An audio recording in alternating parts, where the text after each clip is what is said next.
Today be Thursday, September 19th, International Talk Like a Pirate Day. Guys, I'm so sorry. I've been planning for this for many, many moons. I wish I could say that's a lie, but it's not. Today, guys, we're going over rope knives, nautical knives, dive knives, and we're gonna have a good time. Yeah, I'm gonna torture Kyle with terrible puns, and it's gonna be amazing. Yeah, if we're you gonna do not do like that. puns, this is not the video for you. Sorry. Sounds like it's not the video for me, but I'm here nonetheless. He's employed, no choice. Yeah. Anyway, we're gonna start off with some rope knives, guys. This is the A.G. Russell Sea Skorpion, which we've had for a couple years now. We had the Seamaster before it for several runs, different materials. Some of you guys may remember that. But we've had this one in stock for a while. It is a combo blade that uses 8CR13 MOV, stainless steel, obviously. And it's got a kind of a low profile serration, but one that AG kind of personally picked. AG and Phil did a lot of testing on a lot of different materials for cutting, and they're searching for the best cutting and also good sharpening, which is important. So you can take one of our ceramic rods and go down those and sharpen it up pretty easily. Yeah, it's definitely not an aggressive pattern, but it does the job as far as, you know, if you're trying to cut through rope or, you know, something like that. Then it also has a marlin spike on the back side here, which also uses a frame lock, so you've got dual locks on this bad boy. A marlin spike is used for untying a rope, so if you have a rope that's stuck and got a knot in it or whatever, you just dig that in there and start wiggling it around until you get it loose, and then, you know, apart she comes. Marlin spikes make knives not knotty. God, this is so bad. All right, the next knife is an A.G. Russell Sunfish, which upon, you know, just looking at it doesn't appear, you know, to be a rope knife of any kind necessarily, but the basic idea is that you would put the thick blade, which obviously, you know, is pretty thick there. You put that down on top of a rope, and then you take a piece of wood or some other, you know, solid item, and you hit the top of it, making it cut through the rope. But on the top, it's basically like a pocket hatchet. Yeah. We'll be, you know, after we cover all these knives, we'll be cutting up some rope with them, so you'll kind of see what we're talking about with some of these, including the Sunfish. So, yeah. What we got next, Jake? Next, we have the Bear Claw. This is a CRKT knife. It's got a nice hole right here for holding onto the knife. Nice heavy serrations and a blunted tip so you can't stab yourself. So this knife, super popular with kayakers, mountain climbers, cowboys, you know, everybody.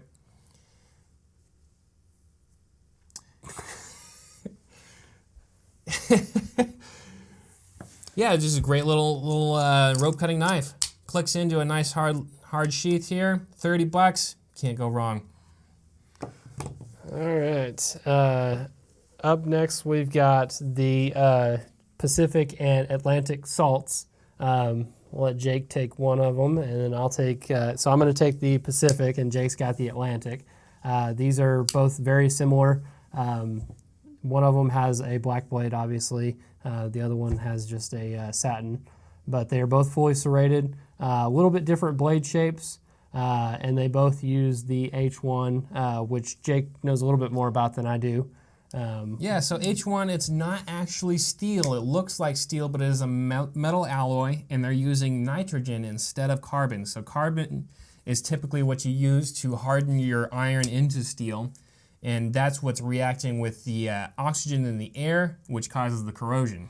If you take the carbon out, and you use nitrogen as your hardening agent within the alloy, that basically takes away all the corrosion. So H1 does not corrode. You could stick this in salt water and just leave it there, and it's not going to corrode on you. I think all the hardware in here is really resistant as well. You might find just a smidgen of corrosion after, like, I don't know, like a month in salt water. Yeah. But you're pretty much scot-free. This thing does not corrode at all. Downside, it doesn't quite have the same edge retention as a nice higher end steel. So even though it is a nice expensive alloy, it is way more expensive to use. Way more expensive to make H1 than it is to make regular steel because it takes a little extra process to get the nitrogen into the alloy. So you are going to pay a little bit more for H1, but especially with serrations, you're not going to notice your decay rate of any sort of edge retention because the serrations just hold their edge longer than a plain edge does. So if you're cutting rope and you're on the coast and you're on the seawater, this is a great knife for you. Yep, and both of these are available in plain as well, plain edge. So this one is. I think this one is either all serrated or maybe a combo edge. Okay, gotcha. So these are available in a couple different, edges. So you can take your pick there. This one right here is the Ladybug salt, which is a similar design. I mean, most of these Spydercos are going to be real similar. Very lightweight. You can just drop it in your pocket and forget about it until you need it. Got a good curve to it, so you can get into rope and kind of just saw at it. It's an H1, so same deal. Just pretty straightforward. Then after that, you've got the Saver Salt, which is essentially the Atlantic in a smaller size. So you can see the size difference there. And of course, yellow instead of black. If you drop a knife in water, yellow is probably a little bit easier to spot than black is. Oh yeah, so, way easier to spot. Yep. So that's pretty straightforward on that one. What's the last one we've got here in the Spyderco? Here we have the Dragonfly. This is definitely one of my favorite models for the Spyderco line. It's got a nice, small, compact handle. You can see it's bigger than my hand. It's difficult to get all the fingers on there, but when you open the blade, you're getting that little bit extra room with the finger choil here and then the thumb ramp. And so that a little extra room lets you get all your fingers onto the blade. I have mine in an orange G10. This is the H1 salt version, full serration.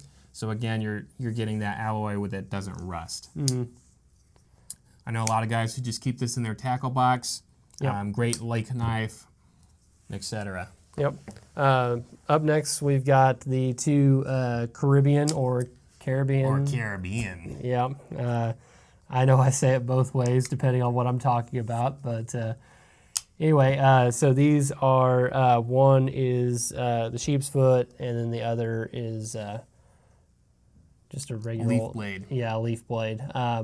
So they're both fully serrated. And then what about the steel on these? So these ones are using LC200N. Also, this is going to be a nitrogen-based alloy instead of steel, so it's taking out the carbon and it's put in nitrogen instead.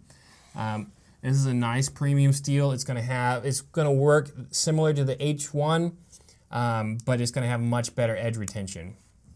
So this is definitely a premium steel. These are running more expensive at the I think $169. Yep, around $169 range here. So definitely more expensive, but you're getting that extra edge retention. You have the two different blade shapes. You can get full serrated or plain edge for either blade shape. So if you just want a nice, super anti-corrosive blade and you want plain edge, we got you right here.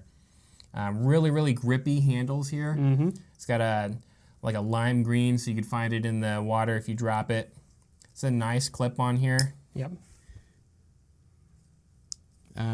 Open back construction, easy to clean. So definitely a really popular knife. And it's always has the very popular compression lock. That's used on the paramilitary. Yes. So yes. Definitely a very popular. Very popular. What do we got next, Jake? Kyle, before we get into this next one, I'd like to tell you a pirate joke. All right. What be a pirate's favorite letter in the alphabet? I'm sure you're going to tell me. Just guess. I'm going to go with R. No, it would be C, because we're sailing on the open seas. Oh my gosh. I was going to change it no matter what he guessed. I really regret this. All right, what do we got next for knives, Jake? Next, we have the Spyderco Tusk. Again, using that nice LC200N steel here. We have full titanium handle on the frame. It's very, very thick. You can see on the inside, this is like a solid chunk of titanium right there. On the back end here, we have a nice marlin spike. It's got a little hole so you can open it one-handed, which is kind of cool. It is on a ball lock right here. Again, with the marlin spike, super handy for untying knots, making sure they're not knotty. You know, battening the hatches, hoisting the mainsails, splicing line. Anyways, yeah, really cool little knife. Coming in at $260, I believe. Yes, $260. All right, and the kind of the last knife we have in this particular section is the Benchmade Griptilian H2O, which isn't necessarily a rope knife. It's not serrated, but it is a corrosion-resistant blade. It's an N680, and it's you know, one of those knives that I really think is a good one for a tackle box. Yes. Or you know, if you're doing stuff around water, but you're not necessarily cutting, you know, rope or stuff like that. If you're, you know, cutting a fishing line or something like that, this is one that you could use, especially if you're a Benchmade fan. So we just wanted to kind of give you a little something that wasn't a Spyderco. Fills the hand a little bit more. Yeah, it is discontinued. There aren't many left. Yep.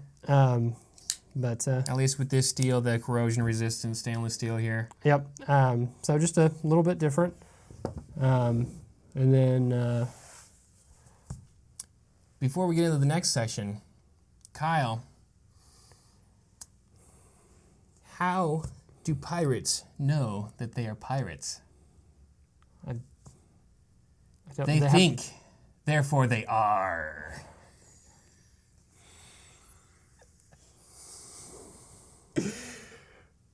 Let's test some knives. First, we're going to do the A.G. Russell Sea Skorpion. And it's obviously got some serrations right there. Nothing too aggressive, but it is very effective cutting rope. So we'll just give it a quick go here.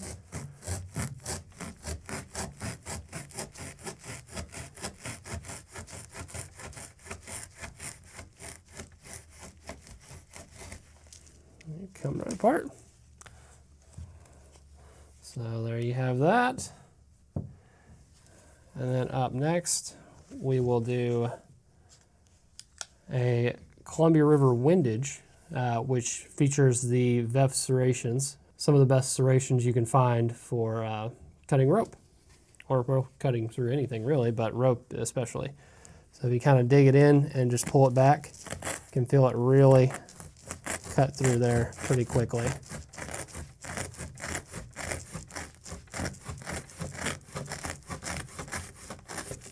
And it kind of shreds it as it does it too. All right, we're going to do the A.G. Russell Sunfish here. We're basically going to use it as kind of a pocket hatchet. Just set it on the rope here, and give it a whack and see if we can't get through here. Right on through. So. All right, let's go into the dive knives.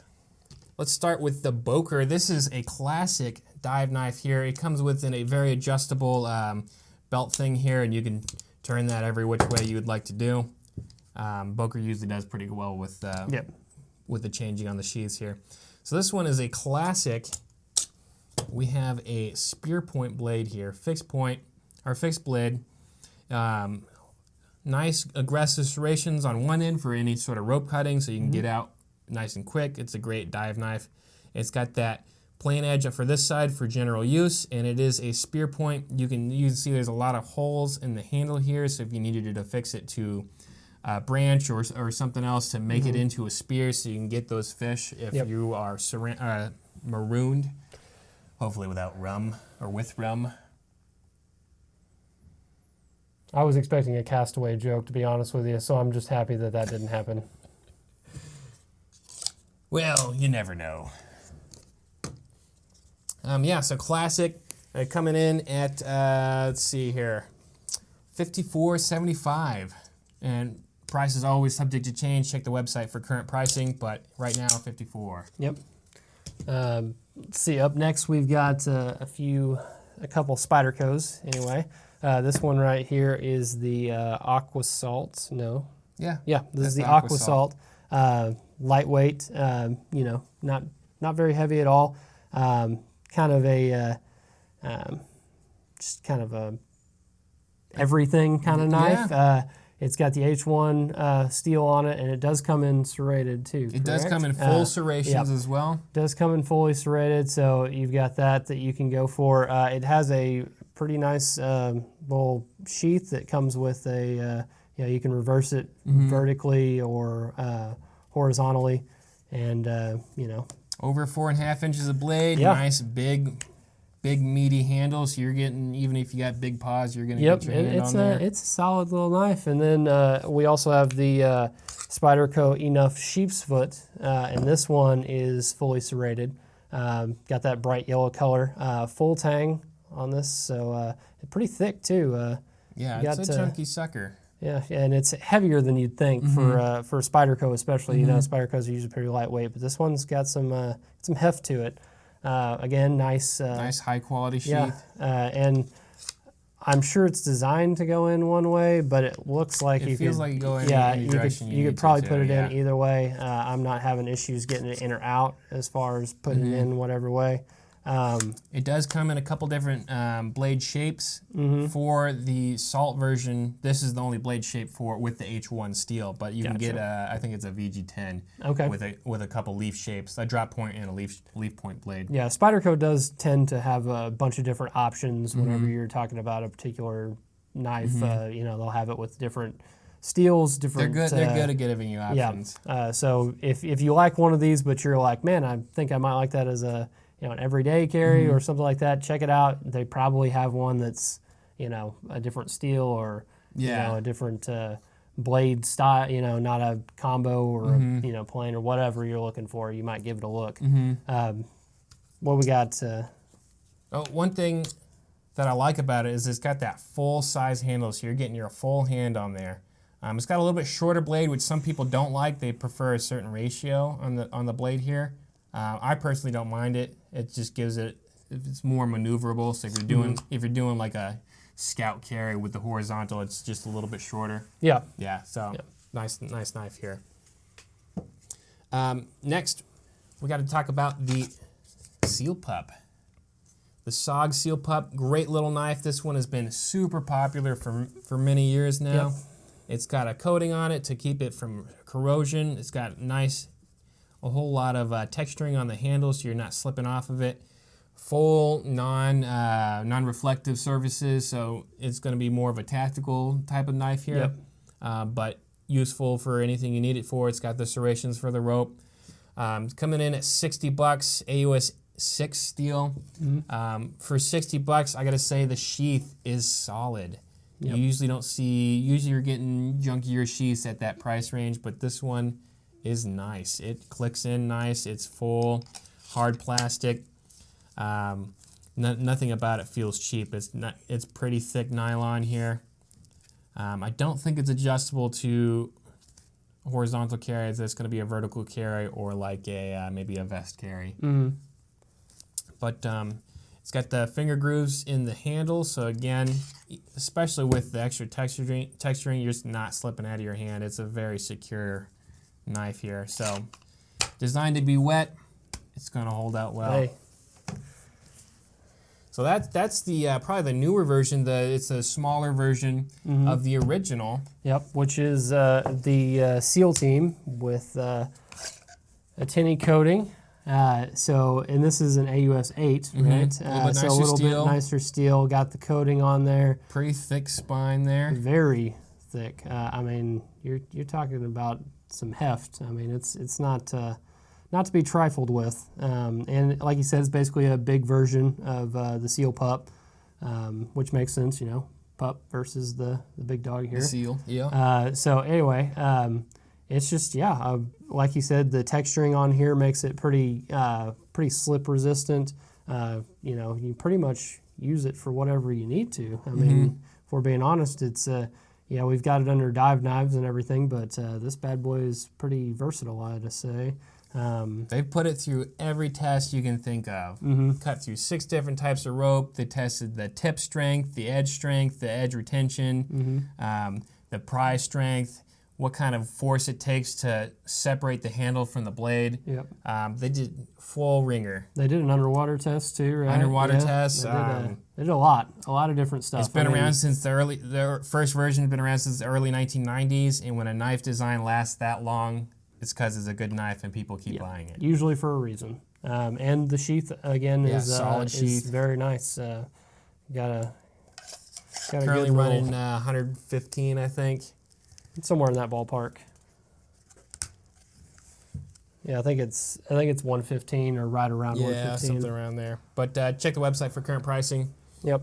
Of course, we'll put a link in the description for everything that we have in the video today. But if you ever are looking for something and for whatever reason we forget it, check the website. It'll be there. We got a few more. Or no, we got that one more. Kyle, what do you call a pirate with 2 arms and 2 legs?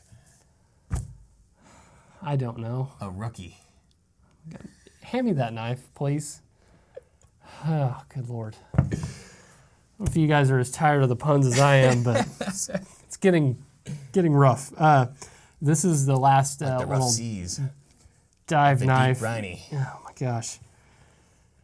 They just never end. So this is the last dive knife. We thought we'd kind of show you guys something we don't normally show you, which is a Randall. This is the Randall M16 dive knife. This version in particular is a double hilt. It is available in a single as well.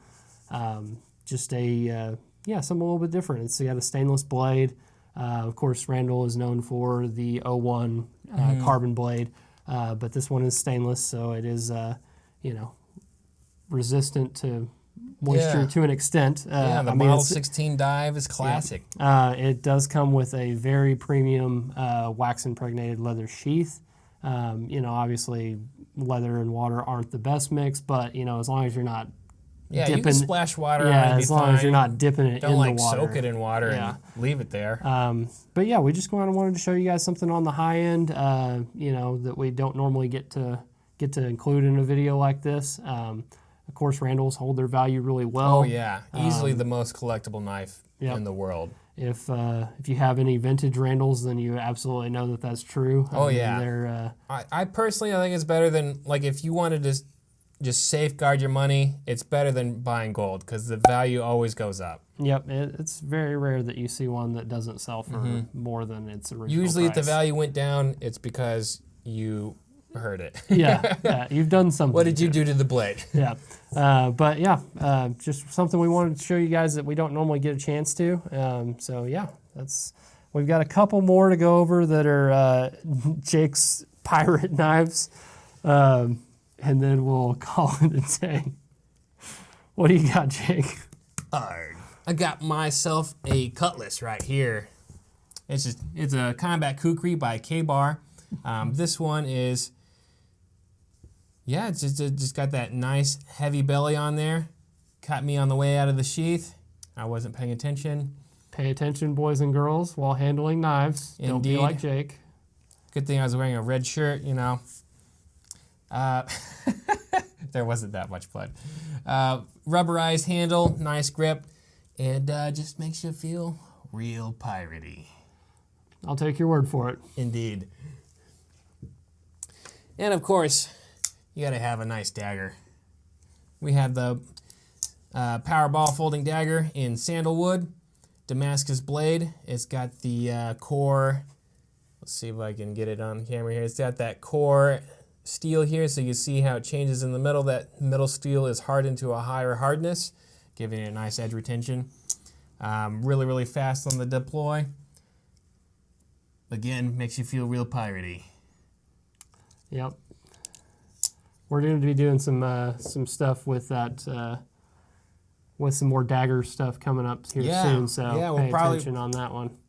Gonna come out with a couple more versions of this probably. Yeah. I'm excited. I'm excited to see what we'll they are. We'll be we don't have any samples yet, but I'm told by the design team that. Yep, we're working on some stuff. Yeah, good things are coming. Working on some Dagger stuff. So if you're into that kind of stuff, you know, keep a close eye on the page and on the website, and we'll get you taken care of. Yep. So that about wraps it up. This is our first category sort of video here. We'll be doing more categories as we go on. Tactical fixed blades, tactical folding blades, gentlemen's pocket knives, traditional knives. Hopefully with less puns involved. We'll see. We'll see how it goes. If you like the puns, let me know, because I can come up with those for days. He wrote them on paper. Like it's just not good, guys. Just don't encourage, please. Encourage me. Anyways, guys, let us know in the comments if there's a particular category you want to see next, and we'll kind of take our favorites of that category. Obviously, this isn't all our rope knives and all our dive knives. There are other options. There's other potential. These are kind of just the favorites that I found. Yep. And yeah, have a good one. Kyle, which elements do pirates like? I don't know, Jag. Argon and gold. Science pirate jokes? God. What do you call a pirate robot? I don't know. R2D2.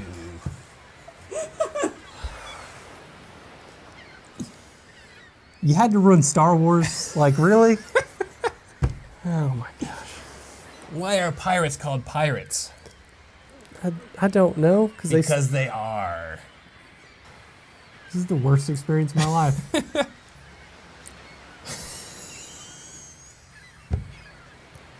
You know it's going to be bad if you can't even think about it without laughing. What do pirates charge for piercing an ear? An arm and a leg? A buccaneer. Oh.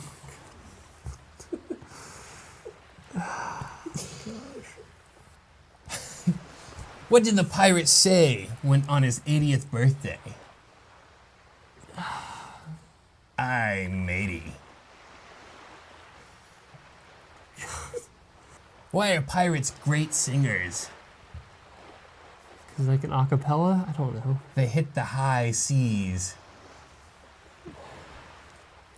Is there nothing that these jokes don't cover?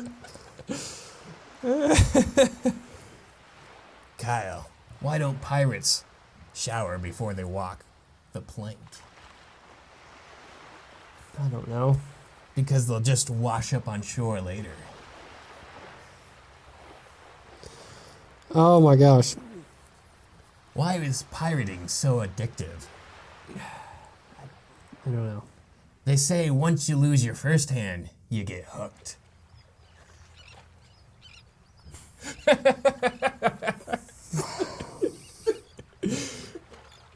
How did the pirate get his Jolly Roger so cheap? He stole it. He bought it on sale.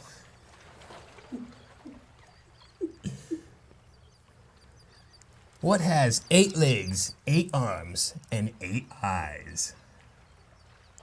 I don't know. 8 pirates.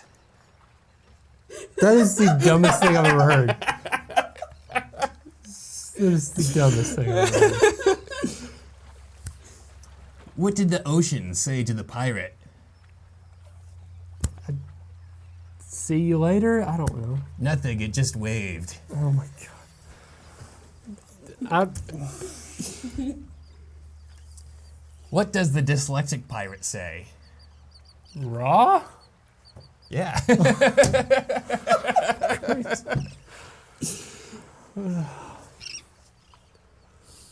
Why does it take a pirate so long to learn the alphabet? Because he can't get past the R? Because they spend years on sea. Why do I do this? Why am I here? Where can you find a pirate who lost his wooden legs? Right where you left him.